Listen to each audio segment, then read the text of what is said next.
नमस्कार, आपण पाहताय न्यूज 18 लोकमत आणि सुरुवातीला बातमी आहे गोव्यातून। गोव्यामध्ये निवडणुकांच्या पार्श्वभूमीवर शिवसेनेनं सामनाच्या अग्रलेखाच्या माध्यमातून भाजपवर निशाणा साधला आहे। तसंच गोव्याचे मुख्यमंत्री सावंत यांच्यावर सुद्धा टीका केली आहे। भारतीय जनता पक्षाच्या सध्याच्या सरकार विरोधात लोकांमध्ये प्रचंड संताप आहे। गोव्याचे मुख्यमंत्री डॉक्टर प्रमोद सावंत हे आता सरकार तुमच्या दारी हा उपक्रम राबवत आहेत। त्या उपक्रमात ते जी थापेबाजी करतायत त्या थापेबाजीवर एखाद्याला प्रबंध लिहून डॉक्टरेट मिळवता येईल असं शिवसेनेनं म्हटलंय।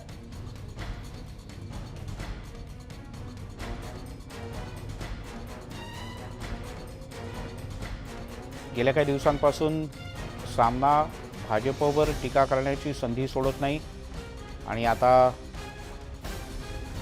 सामनाचे कार्यकारी संपादक संजय राऊत हे स्वतः गोव्याचे प्रभारी आहेत। काही दिवसांपूर्वीच त्यांनी गोव्याचा दौरा केला होता। शिवसेना इथे निवडणूक लढवणार असंही त्यांनी जाहीर केलं होतं आणि त्या पाठोपाठ आता त्यांनी गोव्यातल्या राजकीय स्थितीवर भाष्य करणारा अग्रलेख लिहिला आहे। आजचे राजकारणी हे पोर्तुगीजांचे वारसदार असल्याची टीका त्यांनी केली आहे।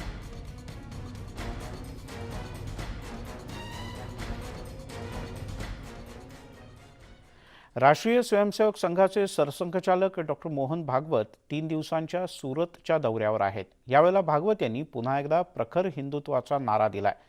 हिंदुत्वाबद्दल बोलताना त्यांनी हिंदुत्व सर्वांना बरोबर घेऊन जातं असं वक्तव्य केलं। हिंदूंनी आपली शक्ती ओळखली पाहिजे असं सांगताना धर्माचं रक्षण करण्याचाही त्यांनी सल्ला दिला।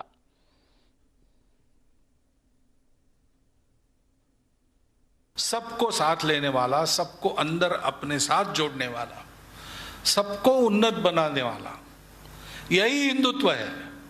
लौकिक परिस्थिति में उसके व्यक्त करने के लिए जो बाधा है वो हटानी पड़ती है, तब संघर्ष होता है।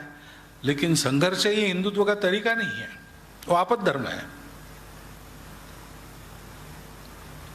ये हिंदुओं को समझना पड़ेगा और हिंदुओं को ये भी समझना पड़ेगा कि बाधाएं हटाने के लिए शक्ति चाहिए, क्योंकि दुनिया तो यही जानती है, जिसकी लाठी उसकी भैंस।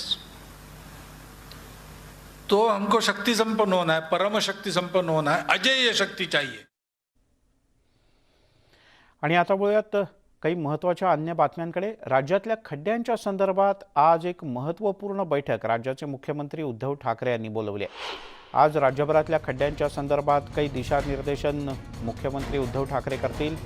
मुख्यमंत्र्यांनी आज मंत्रिमंडळाची बैठक बोलवून यात खड्ड्यांच्या संदर्भात काही महत्त्वपूर्ण चर्चा होणार असल्याचं स्पष्ट केलं आहे। आज संध्याकाळी ही खड्ड्यांच्या संदर्भातली बैठक होणार आहे। राज्यातल्या जवळपास सर्वच मोठ्या शहरांमध्ये आणि ग्रामीण भागातही मोठ्या प्रमाणात रस्त्यांवर खड्ड्यांचं साम्राज्य आहे। त्यामुळे नागरिकांसह मंत्र्यांना सुद्धा त्रास होऊ लागल्यानं आता त्याचे पडसाद मंगळवारी मंत्रिमंडळाच्या बैठकीत उमटले। राज्याच्या सर्वच भागातले रस्ते खड्डेमय झाल्यानं नागरिकांमध्ये असंतोष आहे। त्यावर अखेर मुख्यमंत्र्यांना आता हस्तक्षेप करण्याची वेळ आली। मुख्यमंत्री उद्धव ठाकरे यांनी राज्यातील खड्ड्यांच्या प्रश्नावर आज बैठक बोलावली आणि आज संध्याकाळी या बैठकीत खड्डे या विषयावर विशेष चर्चा होईल। सार्वजनिक बांधकाम विभाग, राज्य रस्ते विकास महामंडळ यासोबतच राष्ट्रीय महामार्ग प्राधिकरणाच्या अधिकाऱ्यांना सुद्धा आजच्या बैठकीसाठी बोलावण्यात आला असून काही ठोस निर्णय अपेक्षित आहे। या बैठकीला राज्याचे उपमुख्यमंत्री अजित पवार, सार्वजनिक बांधकाम मंत्री एकनाथ शिंदे यांच्यासह इतरही अनेक मंत्री उपस्थित राहणार आहेत।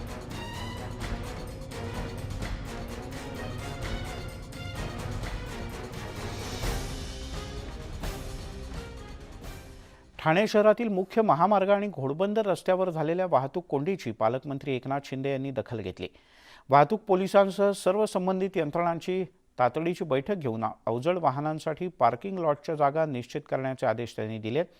आज पालकमंत्री नवी मुंबई, खारेगाव, शहापूर आणि दापचरी इथल्या मोकळ्या जागांची पाहणी करणार असून सुयोग्य जागा निश्चित करून त्या ठिकाणी पार्किंग लॉट उभारण्यात येणार आहेत।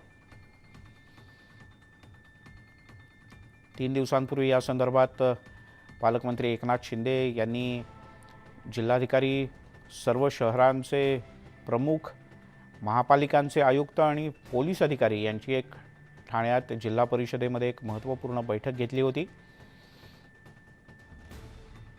आणि यावेळेला हे जिल्ह्यातल्या सर्व प्रमुख मार्गांवरचे खड्डे हे लवकरात लवकर दूर करण्यासाठी त्यांनी आदेश दिले होते. तिकडे पुण्यामध्ये न्यूज 18 लोकमतच्या सातत्यपूर्ण पाठपुराव्यानंतर खड्ड्यांच्या विरोधातल्या बातमीचा मोठा इम्पॅक्ट पाहायला मिळतोय. पुणे मनपामध्ये नव्यानं समाविष्ट करण्यात आलेल्या नऱ्हे गावातील सिमेंट रस्त्याची डागडुजी सध्या युद्धपातळीवर सुरू आहे. न्यूज 18 लोकमतनं हा विषय सातत्यानं लावून धरला होता. यानंतर प्रशासन खडबडून जागं झालं. या भागातले खड्डे बुजवण्याचं काम आता युद्धपातळीवर हाती घेण्यात आलंय. गेल्या काही महिन्यांपासून खड्ड्यातून प्रवास करणाऱ्या नागरिकांना यामुळे खूप त्रास सहन करावा लागत होता, पण आता हे खड्डे बुजवले जात आहेत, त्यामुळे नागरिकांना मोठा दिलासा मिळणार आहे. स्थानिकांनी मोठ्या प्रमाणात आमच्या प्रतिनिधीला भेटून त्याचेही आभार मानले. चंद्रकांत फुंदे आपले प्रतिनिधी आपल्यासोबत जोडले गेलेत. चंद्रकांत, अभिनंदन की तू आणि तुझ्यासोबत स्थानिकांनी हा विषय लावून धरला आणि त्यामुळे अखेर रस्ते दुरुस्तीचं शहाणपण सुचलंय पालिकेला. हो, निश्चितच. आता आपण त्या स्पॉटला आहोत जिथे काल हे खड्डे बुजवलेले आहेत. आता खरं पाऊस पडला त्याच्यामुळे थोडी माती येऊन ते दिसणार नाही आपल्याला तेवढं स्पष्टपणे, पण हे क्लिअर कट दिसतंय की हे खड्डे आता बस आलेली आहे. क्लिअर कट दिसतंय की खड्डे बुजवल्यामुळं लोकांचा त्रास निश्चितच कमी झालेला आहे. आपण इथले जे स्थानिक लोक आहेत त्यांनाच विचारूया, इथं खड्ड्यांचा त्रास कसा होता. मला सांगा, इथं खड्ड्यांचा त्रास कसा होता? खड्ड्यांचा खूप त्रास आहे इथे. हा, खूप त्रास होता. बुजवले काही फरक पडतो? बुजवलेत, पण आता अलीकडे पाणीच असतं इकडे. आणि अलीकडे पाणी सुरू. तुम्ही काय सांगा, खड्ड्यांचा त्रास कसा होता इथं? इथं म्हणजे खूप त्रास होता. आता थोडा खड्डे बुजवलं, धन्यवाद आहे त्याच्याबद्दल. चांगलं आहे. थोडा अजून पुढे आहे खड्डे, अजूनही खड्डे आहेत. म्हणजे मिलिंद बघ, लोक समाधानी आहेत. मला सांग, हे खड्डे बुजवले, हे आता मी जिथं आपण कॅमेरा फिरवतोय तिथं खड्डे बुजवले जातात, पण बाकीच्या खड्ड्यांचं काय? नाही, खरं आहे. कारण आता ह्या ठिकाणी इतके मोठे खड्डे होते आणि पावसाचं पाणी साचून दुचाकी चालकांना अंदाज पण येत नव्हता. त्यामुळे रोज 2-4 दुचाकी चालक या ठिकाणी पडत होते. आपण न्यूज 18 लोकमतनं बातमी दाखवली आणि या ठिकाणचे खड्डे महापालिकेने त्वरित बुजवले आहेत. परंतु आता ज्या इतर भागात जे खड्डे आहेत तर त्या ठिकाणचे खड्डे बुजवणं गरजेचं आहे महापालिकेने. फॉलोअप घेतलं पाहिजे. उपसरपंच आहेत आपल्यासोबत नरेचे, सागर भूमकर. मला सांगा, आपण फॉलोअप घेतला, तुम्ही आम्हाला सांगितलं, आम्ही ती बातमी दाखवली, आपण जिथं जिथं कॅमेरा फिरवला ते खड्डे बुजवले जात आहेत. मग आता प्रत्येक ठिकाणी आपण कॅमेराच फिरवतो, असं प्रशासनाला कधी येणार? नक्कीच. तुम्ही जी लोकमतने बातमी दाखवल्यानंतर यांनी खड्डे बुजवायची जी दखल घेतली त्याचा प्रभाव आज कुठेतरी दिसून येत आहे. साहजिक आहे तुमचं म्हणण्याप्रमाणे की बऱ्याच ठिकाणी आता अजून खड्डे, तसं जीएसपीएम एरिया असेल, तुळजाभवानी रोड असेल किंवा भूमकर बीच असेल किंवा हायवे रोडचा सर्व्हिस रोड असेल, या ठिकाणी त्यांनी अजून खड्डे बुजवले नाही. आता कनिष्ठ अभियानला सकाळी फोन केला असता, ते म्हणले आज एक गाडी 20 टनाची नाही तर उद्या 20 टनाची या ठिकाणी पाठवून देऊ. पण खऱ्या अर्थाने 20 टनाच्या गाडीने या ठिकाणी का होणार नाही? कमीत कमी आपल्याला 20 टनाच्या अशा 5 ते 6 गाड्या नरेगावात लागणार आहे. कारण बऱ्यापैकी खड्डे न्यूज जेवढं दाखवतंय, कव्हरेज करतंय, त्या पद्धतीनेच त्या ठिकाणचे खड्डे बुजवलेले. एवढं देखील आम्हाला मान्य आहे, पण इथं महानगरपालिकेने कुठेतरी दखल घेतली पाहिजे किंवा क्षेत्रीय कार्यालयाने कुठेतरी दखल घेतली पाहिजे. वरिष्ठ अधिकाऱ्याला वारंवार लेटर देऊन देखील या ठिकाणी म्हणजे ते खड्डे बुजवले काही जात नाही. त्यांच्या कसल्याही प्रकारचा म्हणजे या ठिकाणी शासनाला दुजाभाव राहिलेला नाहीये की खड्डे बुजवण्याबाबतीत. आम्ही बातमी दाखवण्यावर तुम्ही सातत्याने फॉलोअप घेत होता, त्यावेळेस काय अनुभव होता तुमचा?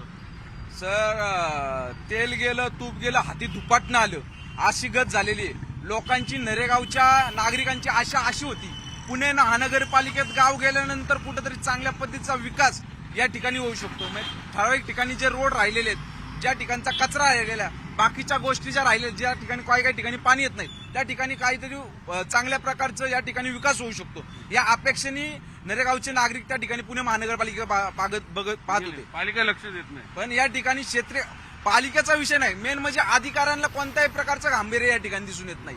कारण गेंड्याचं कातड त्यांच्या अंगावर चढलेलं असं वाटतंय. कारण वारंवार जाऊन देखील सर, अक्षरशः मी स्वतः, माझी आई जिल्हा परिषद सदस्य, 5-6 लेटर देऊन देखील या ठिकाणी ती दखल घेत नाहीये. बातमी दाखवल्यावर दखल घेत, बातमी दाखवल्या अवश्य दखल घेतल्यात. आपण लेटर दिलं, फोटो पाठवले, सोशल मीडिया, फेसबुकला त्या ठिकाणी आपण लाईव्ह आलो किंवा कोणत्या गोष्टीचं आपण काही दाखवलं तर त्या ठिकाणी लगेच त्वरित दखल घेतली जाते. म्हणजे अनुभव बघितला मिलिंद असा आहे प्रशासनाचा, या सगळ्या पदाधिकाऱ्यांना, कार्यकर्त्यांना. म्हणजे जेव्हा आपण बातमी दाखवतो कॅमेरा फिरवतो, जिथं खड्डे आहेत ते दाखवतो, लई प्रशासन ते खड्डे बुजवतं. म्हणजे इम्पॅक्ट मिळतो, चांगली गोष्ट आहे, दखल घेतलं जातं. पण प्रत्येक वेळी आपण बातमी दाखवण्याचीच अपेक्षा का प्रशासन ठेवतोय? प्रशासनाला स्वतःला या गोष्टीचं जहानपण सुचत नाही का? हा सगळ्यात महत्वाचा इथल्या नरवासींचा मुद्दा आहे. ठीक आहे चंद्रकांत, खरंच अभिनंदन, कारण हा विषय आपण लावून धरला आणि त्यामुळे मोठ्या प्रमाणात किमान नरेगावच्या 5-10 हजार वस्तीला का होईना पण आत्ता फरक पडलाय. ठाण्यातही असाच फरक पडायला सुरुवात झाली. अजित मांढरे आपले प्रतिनिधी आपल्यासोबत आहेत. अजित, ठाण्यात सुद्धा काही ठिकाणी कामं सुरू झाली आहेत, पण काही ठिकाणी मात्र महापालिका प्रशासन अजूनही झोपल्यासारखं दिसत आहे. नक्कीच अगदी बरोबर आहे मिलिंदजी. जिथं कॅमेरा फिरतो तिथले खड्डे बुजवले जातात, इतरत्र मात्र कोण विचार करत नाही.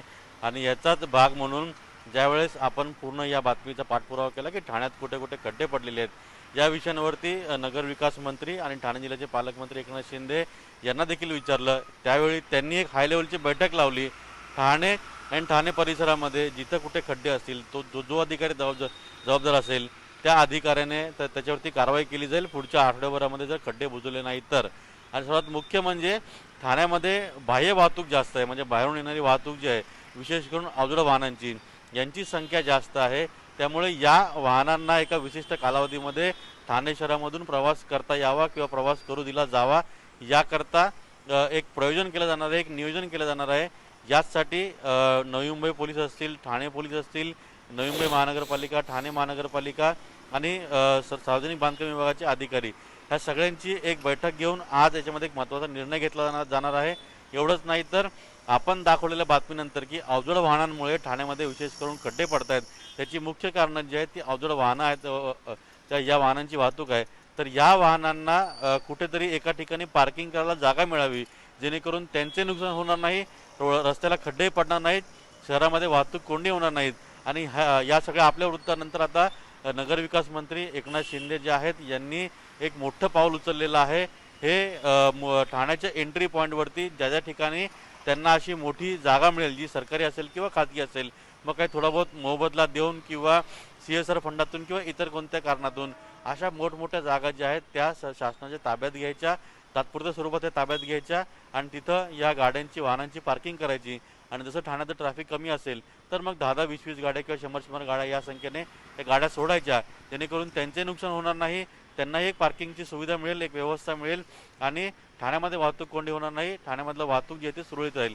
कुठेतरी अशा पद्धतीने ठोस निर्णय घेणं गरजेचं आहे. आणि ते फक्त कागदोपत्री किंवा बैठकातून घेऊन नाही तर फील्डवर जाऊन त्या ठिकाणी पाहणी करून त्या लोकांच्या समस्या जाणून घेऊन असा निर्णय घेणं खरं योग्य आहे. आणि तेच काम जे आहे ते आज एकनाथ शिंदे करतायत आणि दिवसभर आपण त्यांना तो फॉलो करणार आहोत.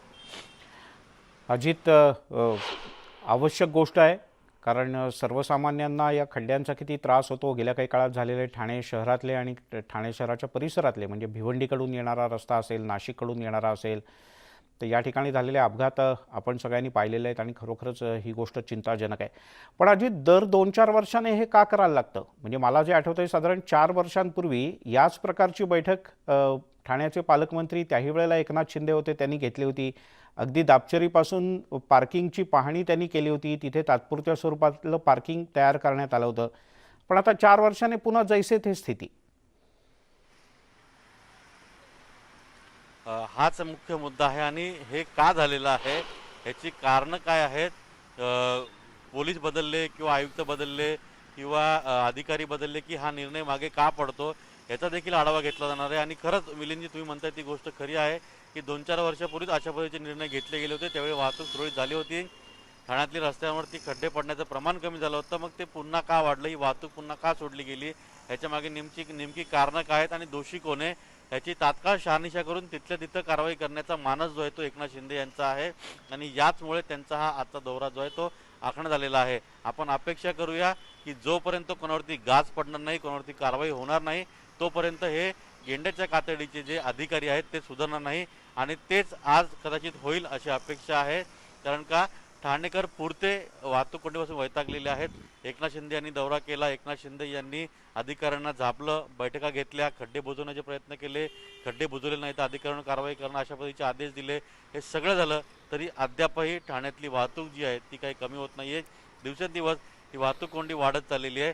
त्यामुळे एकनाथ शिंदे यांना आज काही ठोस निर्णय घ्यावा लागेल, अन्यथा ठाणेकर जे आहेत ते त्यांचा संताप त्यांच्या पद्धतीने व्यक्त करतील. बर, अजित तू राहच आपल्यासोबत. पुन्हा एकदा पुण्यात जाऊयात, कारण पुण्यामध्ये चंद्रकांतच्या बरोबर आता अनेक स्थानिक नागरिक जोडले गेलेत आणि हा विषय चंद्रकांत आणि त्यासोबत न्यूज 18 लोकमतनं लावून धरला होता. चंद्रकांत. निश्चितच मिलिंद, आता आपल्यासोबत काही ज्येष्ठ नागरिक जोडले गेलेत नरे गावातले. काका, मला सांगा, तुम्ही रोज इथनं येता जाता, खड्डे काय अवस्था होती, आज ते बुजवले गेलेत, काय सांगाल तुम्ही? रस्त्याची अवस्था एकदमच बेकार झालेली होती. खड्ड्यातून म्हणजे ज्येष्ठ नागरिकांना जाता येता सुद्धा येत नव्हतं आणि खड्डे रस्ता म्हणजे कडेनं जाता येते वेळी गाड्यांची वर्दळ, अतिशय ट्रॅफिक झाल्यामुळे खड्ड्यातून गाड्या आणि त्यातून ज्येष्ठ नागरिकांना मार्ग काढते वेळी फारच कठीण परिस्थिती होती. हे खड्डे सागर भाऊंच्या प्रयत्नामधून. मुद्दा काय आहे सागर, मला सांग. हे खरं तर पुणे महापालिकेत अपूर्वी असेच खड्ड्याचा प्रश्न होता, म्हणून सगळे रस्ते सिमेंटचे केले. आता पुणे महापालिकेच्या हद्दीत जे जुनी हद्द आहे तिथं आता खड्डे नाहीत, कारण रस्ते सिमेंटचे आहेत. त्याच धर्तीवर तुम्ही ग्रामपंचायतींमध्ये हे सिमेंटचे रस्ते केले, पण हे उखडले गेले. प्रॉब्लेम काय झालं? कुठं निकृष्ट दर्जाची बांधकामं होती म्हणून होती. साहेब, निश्चित तुम्ही म्हणताय त्या गोष्टीला दाद देणे देखील महत्वाचं आहे. हा रोड 4 ते 5 वर्षापूर्वी झालता. ग्रामपंचायत कुठेतरी पहिल्या सक्षम नव्हत्या. सक्षम नसल्यामुळे पहिलं डांबरीकरण केलं तर त्यावर पाऊस पडल्यानंतर ते डांबर उखडलं जायचं. त्यामुळे हा अभाव पाहता इथलं शासन, इथला लोकप्रतिनिधी कायम हे रोड टिकण्यासाठी हा कॉन्क्रिटीकरण रोड करायचा आणि कॉन्क्रिटीकरण रोड केल्यानंतर त्या ठिकाणी मग गावाला पाणी कमी पडतंय. कुठेतरी मग त्या ठिकाणी नवीन एमएनजेलची लाईन आली. शासनाच्या अनेक प्रकारच्या मग कुठनं तरी लाईटीचा पोलचं पुन्हा रस्ते खोदले जातात. पुन्हा रस्ते खोदले गेले आणि त्यामुळे त्या पाऊस पडल्यामुळे ते खड्डे कुठेतरी मोठे होत गेले आणि गाव कॉर्पोरेशन मध्ये गेल्यामुळे पुणे महानगरपालिका गेल्यानंतर तिथं कुठं कुणाचंच लक्ष नव्हतं. मग वारंवार पत्र देणे, कुणीतरी अधिकारी या ठिकाणी कनिष्ठ अभियंता आपल्याला चांगल्या प्रकारे सहकार्य करतोय, पण क्षेत्रीय कार्यालयाचे कोणतेच अधिकारी त्या ठिकाणी दाद देत नाही. कसल्याही प्रकारचं तुम्ही जरी गेला, कागद घेऊन गेला, हा करतो आज गाडी. साहेब, यांच्याकडे डांबर प्लॅन्टची स्वतःचं डांबर प्लॅन्ट असून आज मला सांगा, जर महानगरपालिकेचा डांबर प्लॅन्ट असेल तर आज तुम्ही एकदम 10 गाड्या पाठवल्यात. एकदमच तुम्ही खड्डे बुजून घ्या ना. तुम्ही एक गाडी पाठवणार, एका ठिकाणी मलमपट्टी करणार, मग परत आठवड्याने दुसरीकडे कुणी तुम्ही न्यूज दाखवली किंवा कुणी काय बोललं तर त्या ठिकाणी पाठवा. म्हणजे जिथं दिसन तिथंच तुम्ही खड्डे पाठवणार का? म्हणजे असा पर्याय नाहीये. तुम्ही आज एखादं नियोजन करून 10 एका ठिकाणी गाड्या पाठवल्या तर सगळीकडचे खड्डे तुम्ही बुजवल्या, दुसऱ्या दिवशी कोण बोलू शकतं का? पण यांना ते दिसून येत नाही. त्यांना फक्त काय दिसतंय की एखाद्यानी फोटो पाठवला, तिथली मलमपट्टी करायची आणि मग दुसरीकडे पुढे जायचं. दुसरा फोटो येसपर्यंत हे कुठल्याही प्रकारची दखल त्या ठिकाणी घेत नाही. मिलिंद, मुद्दा असा आहे, म्हणजे आपण बातमी दाखवली की लई खड्डे बुजवणार, मग प्रशासनाला स्वतःला का सुचत नाही? मुळात मुद्दे तू म्हणला तो मुद्दा बरोबर आहे. खड्ड्यावर कायमस्वरूपी उपाय काय? तर कायमस्वरूपी उपाय हा आहे रस्ते सिमेंटचे बनवणे. म्हणून त्याच धर्तीवर पुणे महापालिकेत सगळे रस्ते सिमेंटचे बनले, पण पुन्हा नियोजन नसल्यामुळे तेच रस्ते पुन्हा खोदले जातात पाईपलाईन टाकण्यासाठी, केबल टाकण्यासाठी. मग पुन्हा अशा प्रकारची अवस्था होते रस्त्यांची. म्हणजे थोडक्यात कुठेतरी नियोजनाचा अभाव आहे, गोंधळ आहे. सगळे जे डिपार्टमेंट आहेत त्यांच्यात कुठेही समन्वय नाही, म्हणून रस्ते सिमेंटचे बनवून सुद्धा खड्ड्याचा प्रश्न सुटत नाही. याचं खरं कारण म्हणजे नियोजनाचा अभाव आणि सगळा भोंगळ कारभार. बरोबर. आपण याचा पाठपुरावा करत राहू. मग ठाणे असो किंवा पुणे. अजित आणि चंद्रकांत दोघांचेही तुर्तास धन्यवाद. न्यूज 18 लोकमत हा सातत्याने या सगळ्या विषयांचा पाठपुरावा करत राहील. गेल्या काही दिवसांपासून आम्ही राज्यभरातल्या खड्ड्यांबद्दलची विशेष मोहीम राबवली होती आणि विविध ठिकाणी याचा मोठा इम्पॅक्टही पाहायला मिळतोय. पुण्यात आणि ठाण्यात मोठ्या प्रमाणात रस्ते दुरुस्तीच्या कामांना सुरुवात झाली आहे.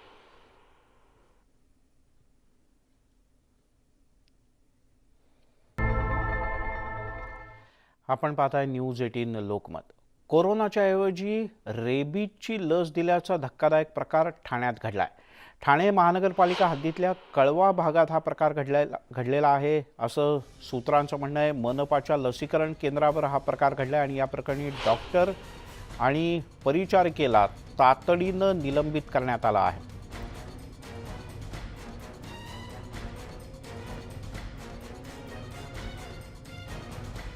कोरोनाच्या ऐवजी रेबीजची लस देण्यात आली.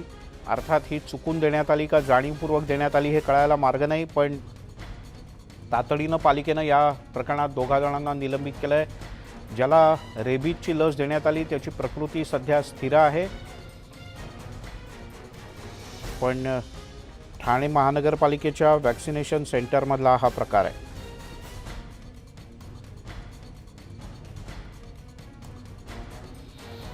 या क्षणाची सगळ्यात मोठी आणि महत्त्वाची बातमी ती म्हणजे ठाणे महानगरपालिका क्षेत्रात कळवा इथे शासकीय लसीकरण केंद्रावर कोरोनाच्या लसीच्या ऐवजी थेट रेबीजची लस देण्यात आली.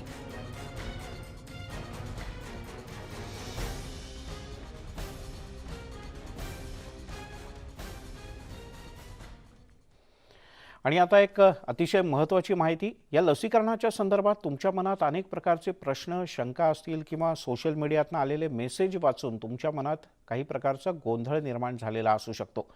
अशा सगळ्या प्रश्नांची उत्तरं मिळण्याचं खात्रीशीर ठिकाण कोणतं? तर आम्ही हे ठिकाण तुमच्याकरता घेऊन आलोय आणि तेही घर बसल्या फोनवर. नेटवर्क 18 आणि फेडरल बँकेचा संयुक्त उपक्रम आहे संजीवनी शॉर्ट ऑफ लाईफ. या अंतर्गत आम्ही देशभरात आधी लसीकरणाच्या बद्दल जनजागृती केली आणि आता एक व्हॉट्सअप हेल्पलाईन क्रमांक सुरू केला आहे.